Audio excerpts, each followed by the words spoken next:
All right, everyone. Well, I think it's time for us to get this show on the road. Thank you all for joining, and very happy to welcome you all to the part one of our webinar series on Kubernetes. If you've been following what's been going on with the container ecosystem, Docker, and even things like Rocket and runc, you'll hopefully know that container orchestration is probably one of the hottest things to talk about right now. The past year or two, a lot of the efforts have been putting containers into development and adopting containers just in general. Whereas now, the only thing that matters is really putting containers into production. And this is where orchestration tools come in. So in this webinar series, we will be talking about Kubernetes and what you can do with it. And in this session particularly, we're going to be doing mostly a hands-on demonstration of Kubernetes functionality.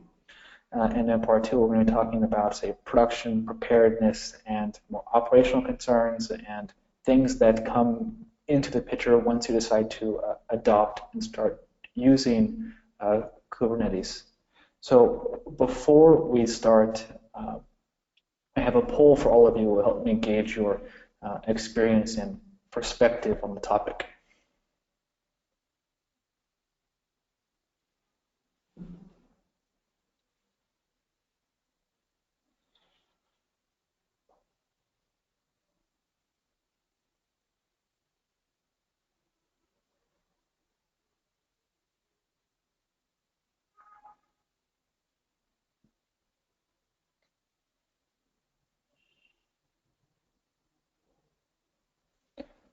All right, great. Thank you everyone for filling the poll in. Now let's get started.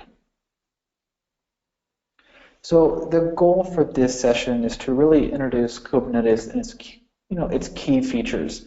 We're going to do a hands-on demo of as much of the stuff as possible, and then we'll end the session with a Q&A. So you can, of course, put your questions in the chat throughout the session, and then at the end, I'll do my best to get to as many as possible. And the questions that I do not answer will be answered in a full Q&A, which will also be posted on the Cloud Academy community forum. So any questions that you have, I will do my best to answer them. If I don't answer them now, you can find them in writing after the session.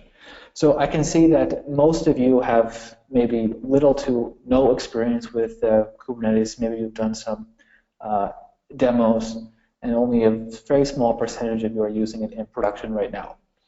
So I think that this session will be especially useful for you because you'll get a quick overview of all of the things that Kubernetes can do for you and how you can start using it for your existing applications. So let's start just a little bit about me. So my name is Adam Hawkins. I run the Site Reliability Engineering team at SaltSide. We currently have 350, maybe 750, or 750, 375-ish, maybe 400 containers in production right now. I've been working with Docker for over 2 years. I've also created the Introduction to Docker course for Cloud Academy. And a lot of the material in this webinar is extracted from my experience leading the team and overseeing our migration from a homegrown, custom solution to Kubernetes. So you can also find me on Twitter, and there's a link to my blog if you want to, find out more about cool infrastructure engineering stuff. So Kubernetes is what they kind of build themselves as a planet scale orchestration. So what orchestration really means is a kind of a tool to manage the workflow of deploying, scaling, and maintaining applications. In this case, we talk about containerized applications specifically. So what we want out of an orchestration tool is an easy way to deploy our application, scale it, connect it up to other containers, monitor it, and ultimately grow the underlying cluster. So let's just walk through some features now. So Kubernetes has heterogeneous cluster composition.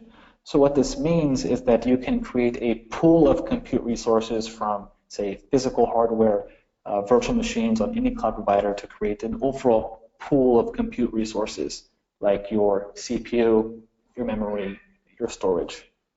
And Kubernetes can decide where to run those containers on a particular machine in this cluster. It also includes support for horizontal container scaling. So Kubernetes uses a declarative configuration file. So you can say that, I have this container, it should use this image, and you should be running 10 containers all the time, or 2 or 3 or 5. It doesn't necessarily matter as long as you have enough resources in your computation pool. It also has built-in support for CPU-based container autoscaling. So if you have experience working with autoscaling on AWS, you would maybe set your scale up increment at 30% or 80% CPU, scale down at 30%. So you can tell Kubernetes to keep this group of containers targeting this CPU percentage, and it will scale up or scale down accordingly based off your minimum and maximum size of how many containers you want. So you get those for free out of the box. There's nothing really to configure there. So you can also pause, resume, and undo container deployments. So I mentioned that Kubernetes uses a declarative configuration file syntax. So this is YAML or JSON. So when you change these configuration parameters, this would be, say, for example, the image a container should use, the environment variables, maybe the command, or any other configuration that represents how the container should be running. Kubernetes will record that version, like your deployment revision history, and it will start a new deployment, aka a rollout, which we'll see in the hands-on demo, and it gives you the functionality to pause, resume, and even undo, which we'll show later on. It also includes built-in support for service discovery. So a lot of people come to orchestration tools specifically for microservices. And what microservice implies is a lot of individually deployed components that are going to talk to each other. And in order for those components to talk to each other, they have to be able to find each other. This is where service discovery comes in. So Kubernetes includes, nice abstractions to be able to say, this is my application, these are the ports that are exposed, and this is how you should access it. And that gives you a few ways like environment variables or DNS, also that we'll see in the hands-on demo. So you can also specify min and maximum compute allotments. So this is important when we talk about heterogeneous cluster composition. So for example, you can have a business critical workload or business critical container, however you want to call it, that requires, say, a minimum of 2 entire CPUs and maybe 2 gigabytes of memory. Whereas you can have a non-critical workload that does not have any specifications on what sort of computations are required to run this container. And you can also specify the minimum and the maximum. So this is like your quota for your CPU or your memory on the max side and a minimum allocation on the lower side. And Kubernetes will figure out where it can put that container in terms of what hardware resources are available to meet that particular container's requirements. So at the end of the day, what this gives you is what Kubernetes calls bin packing. So it's the most efficient or the most efficient way to utilize all of the different hardware or the different machines in your computation pool. Now we also have multi-master setups for high availability requirements. So Kubernetes itself is a distributed system. There is a set of masters, there's a set of what they call nodes, and if one master goes down, you might lose the state of your cluster. So you can create multiple masters in case one goes down, it can fail over to the other one. You can put those things behind the load balancer.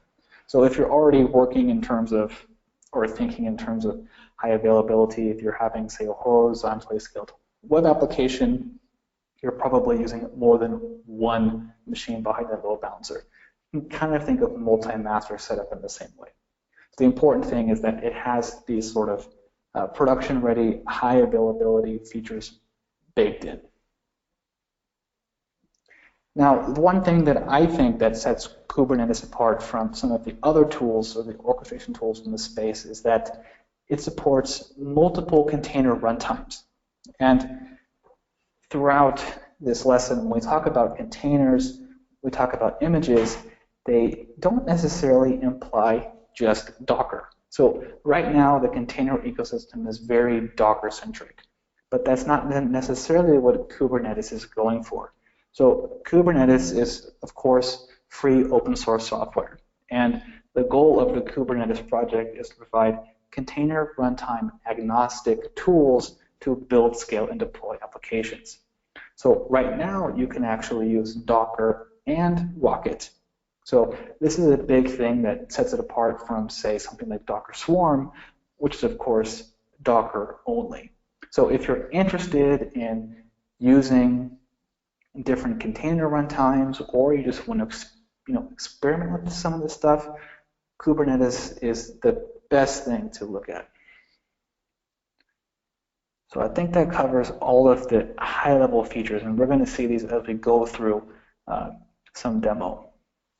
So what I would like to do in this demo is to build a multi-container application with service discovery. So this is effectively a microservice application, and I'll show you how it works once we move from the presentation into the terminal.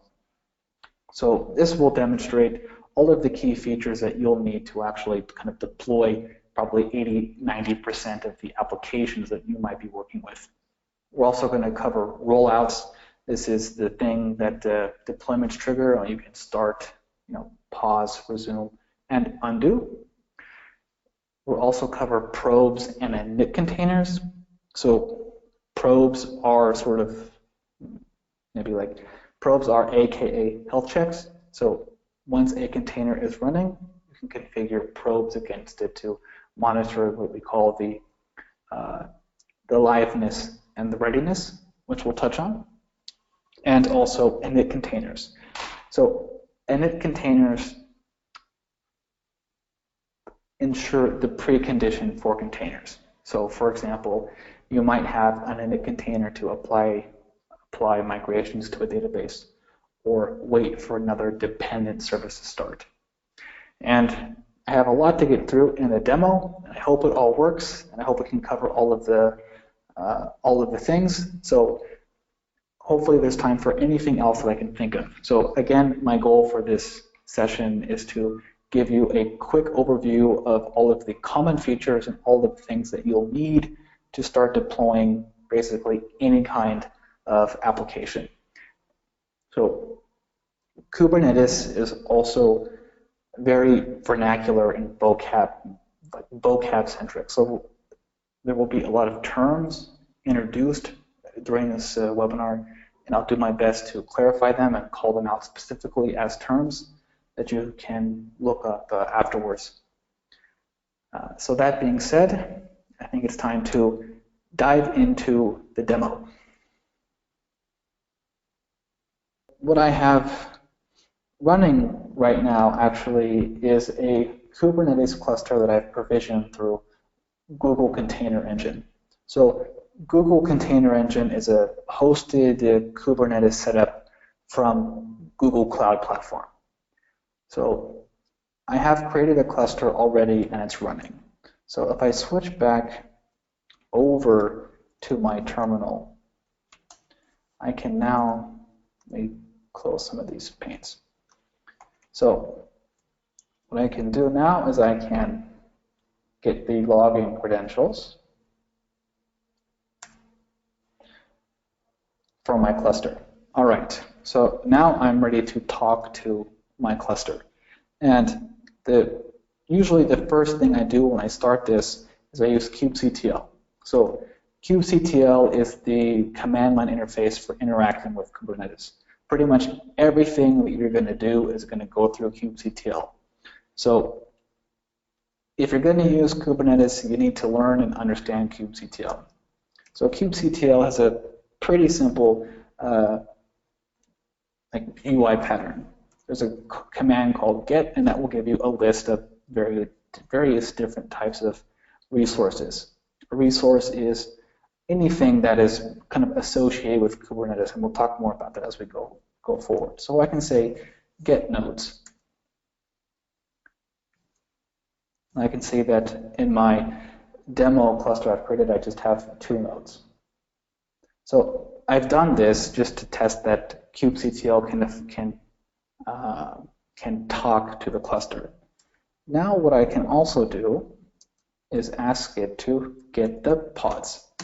So a pod is the most important term to understand in Kubernetes lingo. A pod is a group of containers that are running on a particular node, and a node is a machine in a cluster.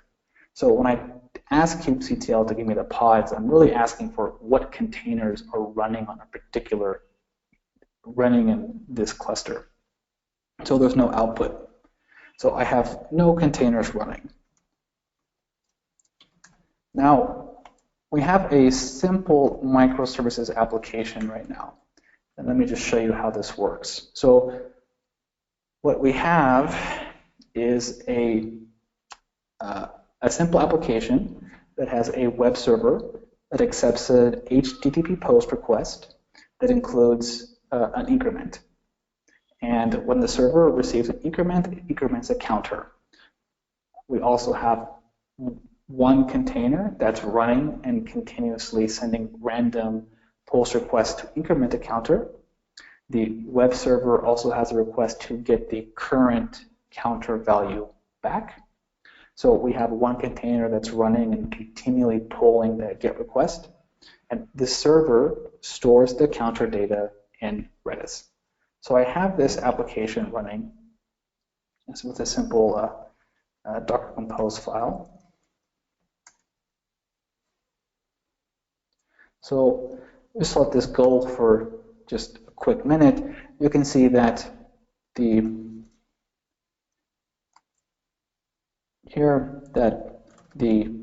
server has started.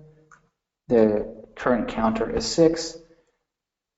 Yeah, here the puller is actually seeing the current counter. The counter container is incrementing it by a random value every single time, and the counter is continually increasing. So just brought this application up with Docker Compose, and it's running. I just do this or show you this to give you a quick overview of what this application looks like. So if you are familiar with Docker Compose, you see that we just have a server container. It's connected to Redis. We have a counter container, which is connected to the API. We have a puller container, which is also connected to the API. And all of these images are just images on the public registry. And you can see we have the depends on information. So in terms of what Docker is doing, we have service discovery via like DNS, so host names. Now what we are going to do is map this application to a set of Kubernetes. Basically, we're going to deploy this application to Kubernetes. So the first thing that we will do is actually create a namespace for our application. So Kubernetes clusters can support n number of different things. So the best way to do this is to group your different bits and pieces into different namespaces. A namespace, say you might have one namespace for production or staging or test, or even a namespace for each individual person in your team. So I just want to rotate this. So, yeah, okay. So in my example, we have this namespace file. So this is a file called namespace.yml. Everything that you'll create in Kubernetes is really specified in a file. This file can be YAML or JSON. But the structure is pretty much the same. Start with a key called kind, so this is the type of thing you want to create, and the API version that this file matches. So in this case, we're just using stable v1, metadata, which includes a name, and then arbitrary key value pairs that you can use to tag every kind of resource with. We'll see how these labels are used later on. Now that we have this file declared, we can actually create this namespace. We'll do that with kubectl, create -f. The create will create a new resource, and the -f specifies the file to use. So in this case, we just say namespace.yml. Okay, it has already been created. So let me just change this. We can say example.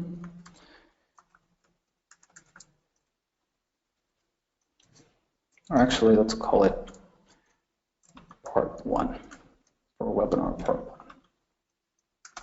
Okay, so now if I try to create this namespace again,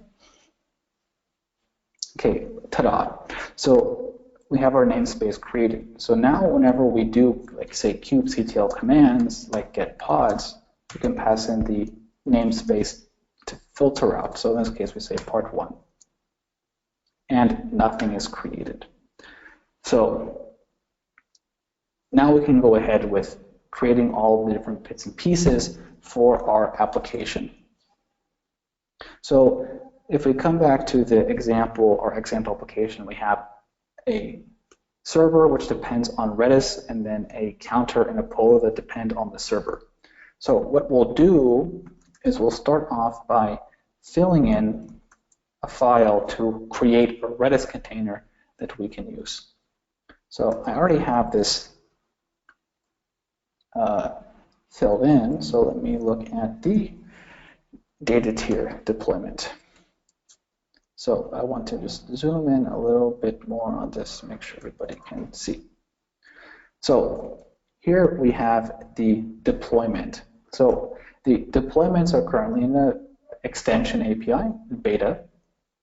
So kind is called deployment. We give metadata and then set the name. So in this case, we just the same to data tier. Now, what we actually have in the sample application is kind of an n-tier application. We have a data tier, which contains Redis. We have an application tier, which contains the server. And we have what I call the support tier, which contains this counter and poller. So when you write these Kubernetes resource files, you actually fill in the spec, which is all of the data that matches this API version for this kind.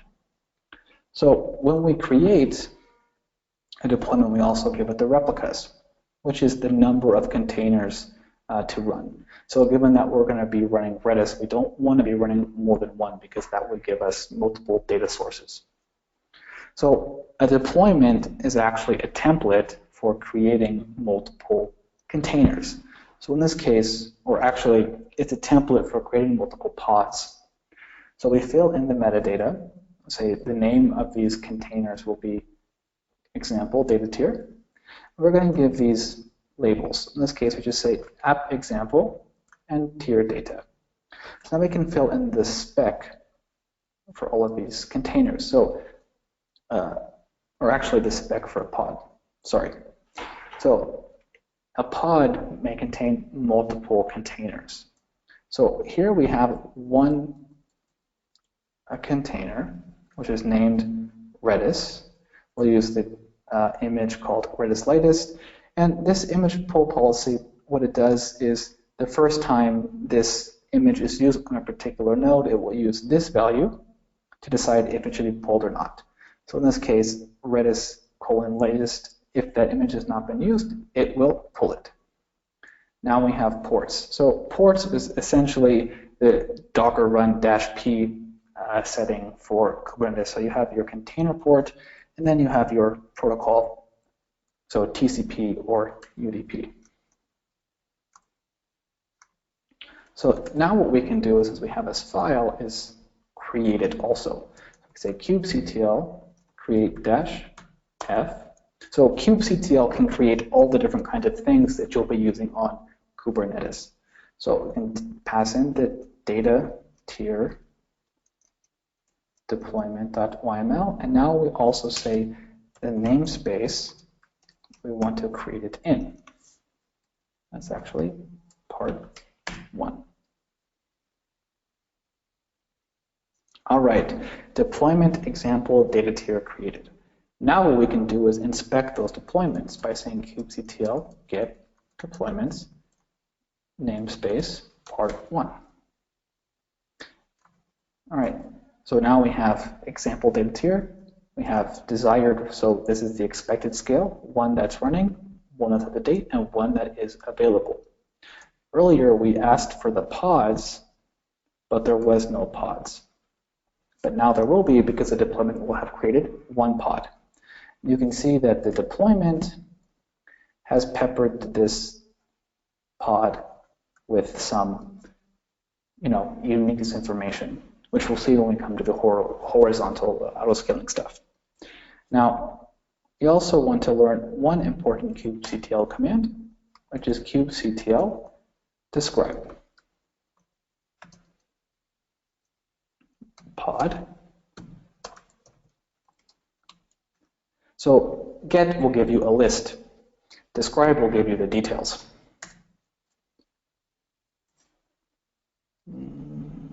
Let's spell this correctly. So you can see here, let's just shrink the text a little bit. There we go. Sorry. So you can see that all of these details. So you can see this event log here, the history of all of the containers, and everything that's going on. So the important thing to just take away from this quick example is that get will give you a list, describe will give you the details. So now that we have created our Redis pod, what we need to do is create a definition that exposes the Redis pod out to the server. And we do this through Kubernetes services. So a service is basically a networking thing that can take in some rules and then expose pods to either other pods in the cluster or to the public internet. So I've already created the service file myself here, and so let's walk through it. So here we have the same structure with API, kind, and metadata and spec. So API version 1, kind, service, and metadata name, and then the spec. So what this does, this selector here says this service is going to find all of the containers and pods that have these metadata. So if you remember, here we have labels, example, and data. Now, each service may expose multiple ports. So here we have name, Redis, protocol, TCP, and the default port 6379. This also maps to this one. So you can also choose to expose a different, have a different mapping for the service port and the container port, if you'd like, but the default is just to use the same value. So now what we can do is create this service. So say kubectl create -f data tier service.aml namespace part 1.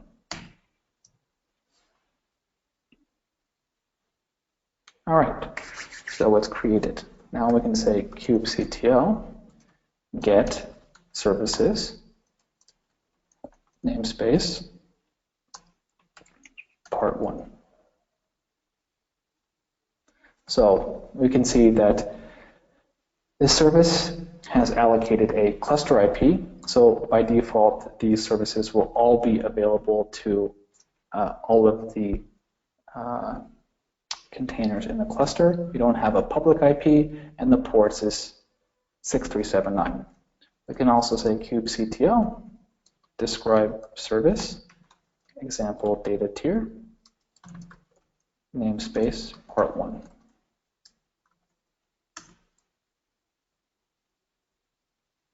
Now you can see that It gives this endpoint, so it's found some containers that match those labels. So now what we have is a running container for Redis and networking rules to expose Redis to other containers in other pods. Now we can go on and create the actual application server. So I also have this already created. We'll walk through it. So you can ignore the commented out code for now. Hopefully we'll have time to get to that. So we have a deployment again.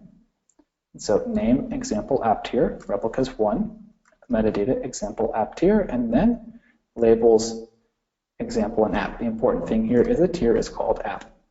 And then inside the spec, we have one container. So the name of server, here we specify the image again. So ports, container port 8080. The web server starts in port 8080 by default, and protocol TCP. So now here, we see we can specify environment variables. So this server requires an environment variable called Redis URL. Now, let's unpack what this is quickly. So here we have an environment variable called example data tier service host. And this comes from this data tier service. So Kubernetes is going to set environment variables matching this name as the uppercase and underscore with service host. Now for every declared name, will give us another environment variable called example data tier service and then underscore port and the name of port. Now the whole parentheses syntax is actually environment variable interpolation. So we can create our own environment variables from this. So now I can go ahead and create the application tier.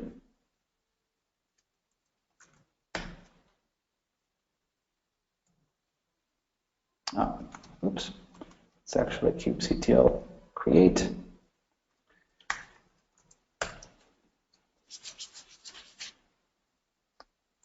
Okay, and we could get the pods.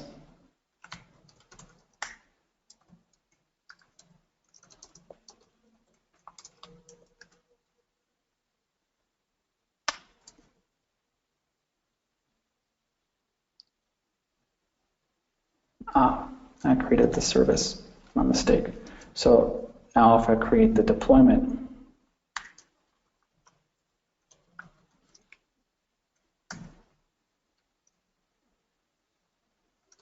so I'll sort of skipped ahead, but the app tier service is pretty much the same thing, except for here we're matching tier app and setting port 80. So now we can quickly move on to the support tier deployments, and it's pretty much the same thing as the other deployments, except for here we have a name called counter. We set the API URL to be the example app tier service, which we would have created, the polar, and the setting for the API URL. So to speed through this, I will create these things now. So support tier deployment.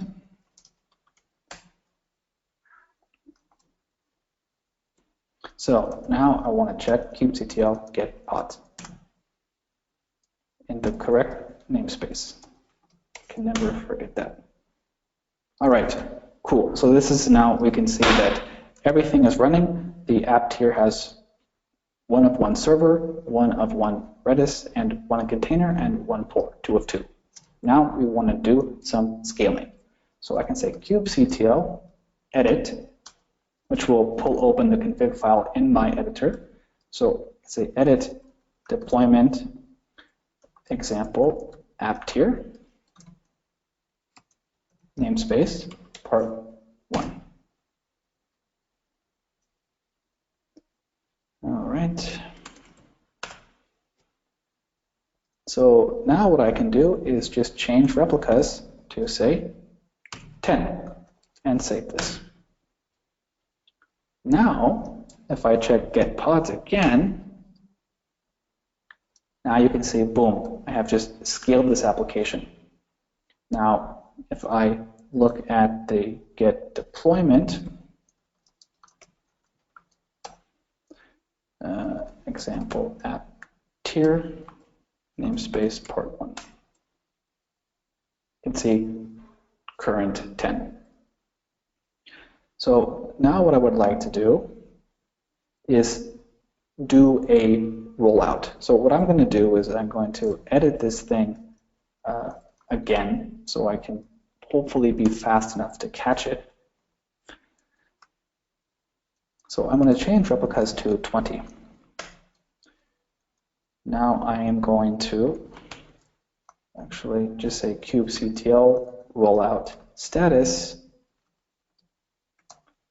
deployment example app tier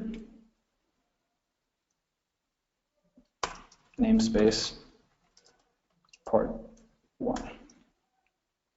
Okay, it's rolled out successfully, so I was too slow. So let's edit this again. Let's change this now to, say, 10. I'll have triggered a new deployment, and now I can watch the status. Still too fast. So kubectl rollout status deployment or rollout, say history.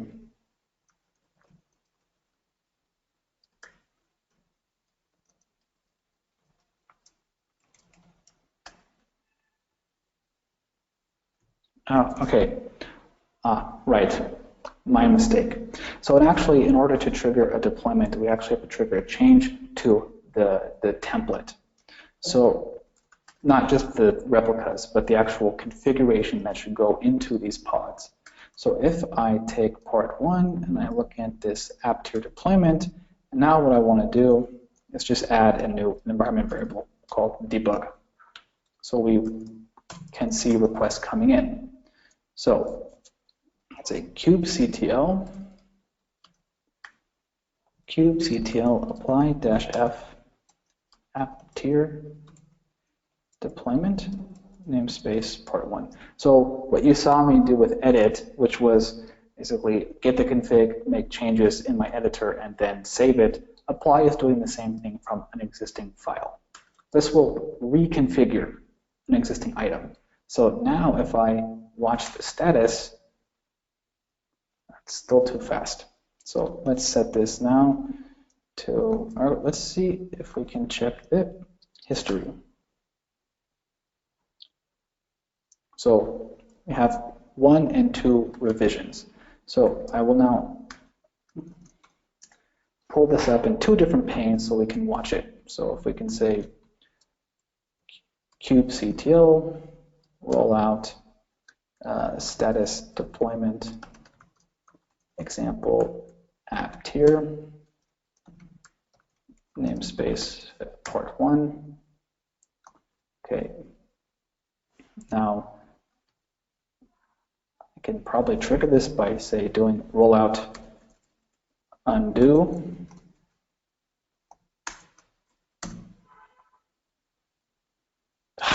Still too fast. Problem is my pods are being created too quickly to actually catch these things. Let me see if I can change this by increasing the number of replicas. So let's change this to something like 20, and then let's apply.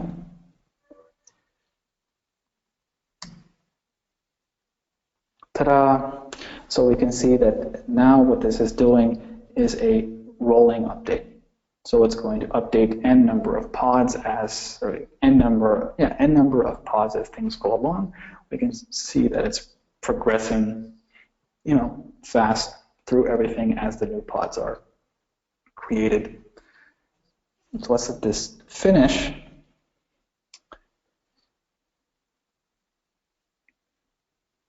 Boom. And if we wanted to, we can check the history again. So kubectl rollout history deployment example app tier namespace part 1. So I could undo that if I wanted to, or roll out if I wanted to, say, downscale it. We can check that status, and here we go. So this gives you an idea of what you can do with these things. And if we wanted to, if we're fast enough, we can say pause. Apply your changes and wait for it. So if let's make one more change to this thing. So let's say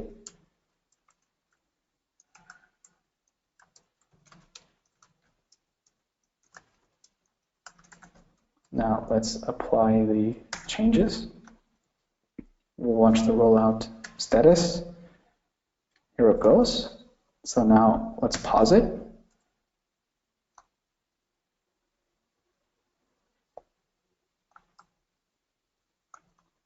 Okay, it's paused. Now we can also, or no, it's not called continue, it's called resume. And you can see down here that it's continued on. So you can use this pause to inspect the state and decide if everything is working, or you can decide to roll back. So just want to show one more thing real quickly. Now, Kubernetes also includes support for what they call liveness probes and readiness probes.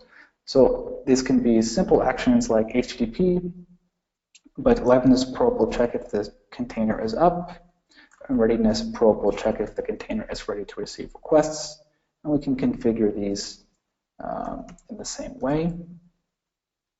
So I can then apply this, and then I'll show just the logs, because now that we've triggered these probes in combination with this debug logging, we can get the logs to see the incoming request to a particular pod. So I say kubectl get pods namespace part 1. Let's check this one. Say kubectl logs namespace part 1. So you can see that Kubernetes here is firing off these probes to check our container's health, and if we wanted to, we could also watch the logs in real time.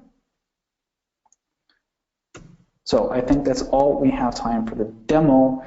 So let's switch over to questions to make sure that you guys get your questions answered.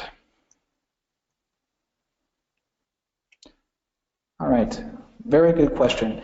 Can you recommend Minikube for development? The answer is yes. I highly recommend Minikube. Minikube is a Kubernetes cluster running in a local VM. So you can do all of your experiments with Kubernetes locally without depending on any cloud provider. I used Google Container Engine here just to give you a feel for some of the things also around Kubernetes. But if you want to experiment with Kubernetes, then I highly, highly recommend that you install Minikube. Next question, benefits of namespaces. So the primary benefit of namespace is resource separation. So consider one Kubernetes cluster that's running multiple applications. You might have, say, one application called banking, one application called reports. You probably want to have stricter access control on the banking namespace versus the reports namespace. So you can use Kubernetes built-in role-based authorization features to control actions done of a particular namespace. Namespaces can also have different quotas and things like that. So really, using namespaces is a best practice because it gives you that isolation. All right, next question. How do you export your Kubernetes health checks into another monitoring service, or can you monitor from Kubernetes directly? So it's kind of a big question, but You can get some information about the health checks. It kind of depends on what you want. If you want something like an uptime thing like pingdom, then you'll have to use some other thing that's, say, polling an external API. The health checks that we showed in this quick demo are really for the restarting and taking pods, taking containers out of service. Those are mostly internal things. So maybe the best way to answer that question is that you can install your own monitoring or hook up your own monitoring agent on the Kubernetes cluster, or monitor an external URL if that's what you're interested in. Okay. Next question. How do you compare Docker Swarm to this? So Docker Swarm and Kubernetes are both orchestration tools with similar features. However, Docker Swarm is the only orchestration tool that works natively with a Docker client. So Kubernetes is not a Docker host. You can't point your Docker client to it and just do things against it, like build images or push images or run containers, whereas Docker Swarm is. So Docker Swarm will give you first-party integration with the Docker CLI and also tools like Docker Compose. They have similar features like scaling. They call the kind of mapping from Kubernetes pods as Docker tasks and service to expose those things. So somewhat similar features, but different execution scope. So if you want a first-party tool from that integrates with Docker, then Docker Swarm is your best bet, especially if you require something that you can say just point Docker Compose to, or your Docker client. All right, next question. How do you access the application in Kubernetes externally? That's a great question. And it's very easy to actually do that. Unfortunately, we didn't have time in the demo. But what we covered in the services was internal access only. On your cloud provider like GCP or AWS, you can set the service type to load balancer. And load balancer will Kubernetes will then automatically create a load balancer and give it a publicly accessible IP. And you can take that IP and add a DNS record or whatever to your to your domain. So you can do that. Unfortunately, we didn't have time to cover that in this demo.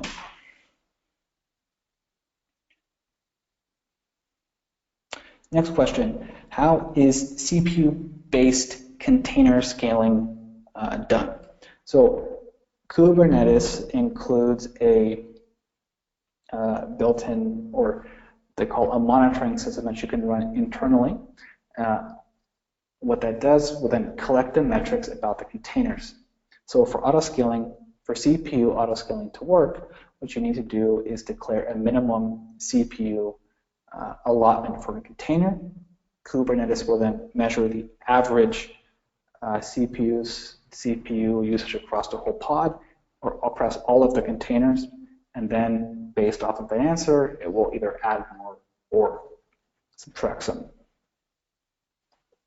Next question. How do you create clusters in other providers like AWS? This is a good question, and there's a lot of tools that are hitting this space right now. So Kubernetes includes a project called KOps. That's KOPS, which is short for cluster ops, which will give you a tool as a CLI to create clusters on AWS and GCP. So right now, KOps is sort of the official way to create a cluster on AWS. So in the same way that we ran kubectl create, you can say KOps create cluster and then give it parameters, and we'll go off and create you a whole cluster according to operational and production best practices. So you can have a production-ready cluster in one command.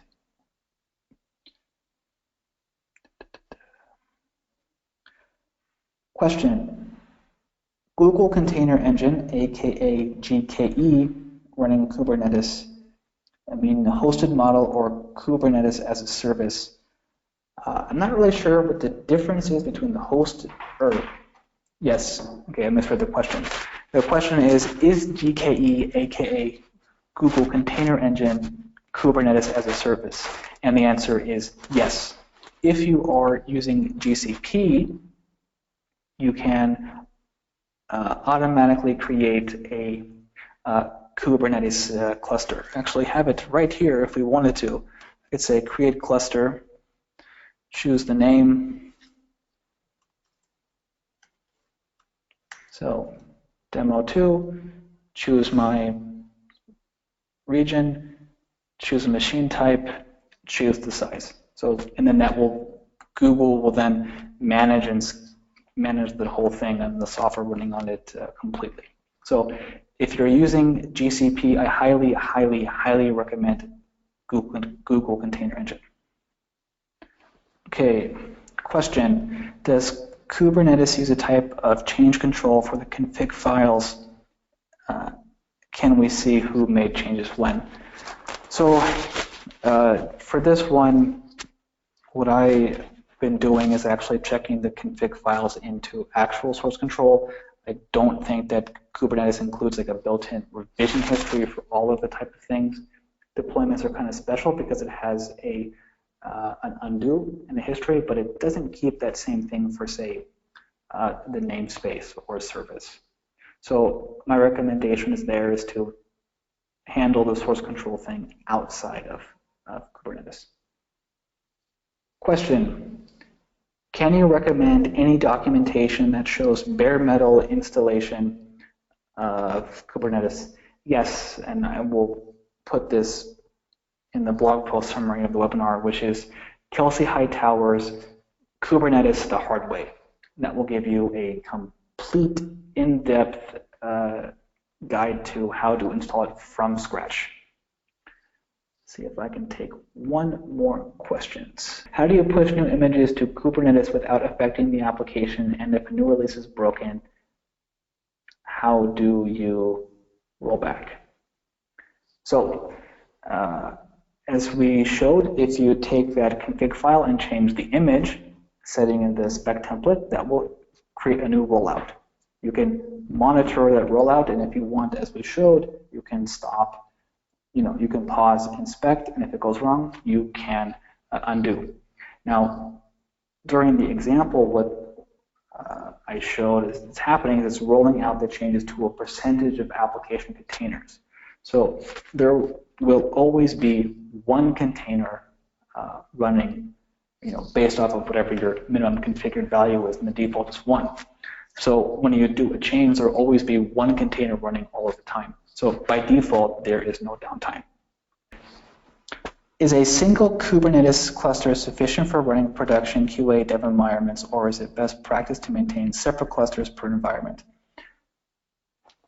It's my personal opinion that having one cluster with appropriate namespace separation and other access controls is more than enough.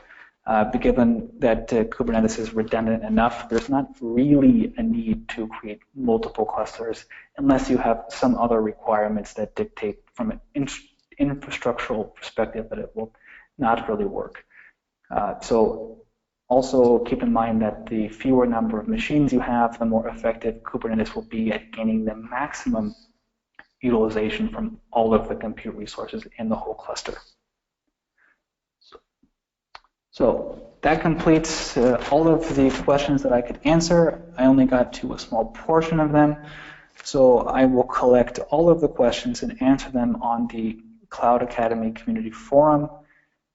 I hope that this webinar was interesting and informative to you. I will post the source code and the things in a follow-up blog post.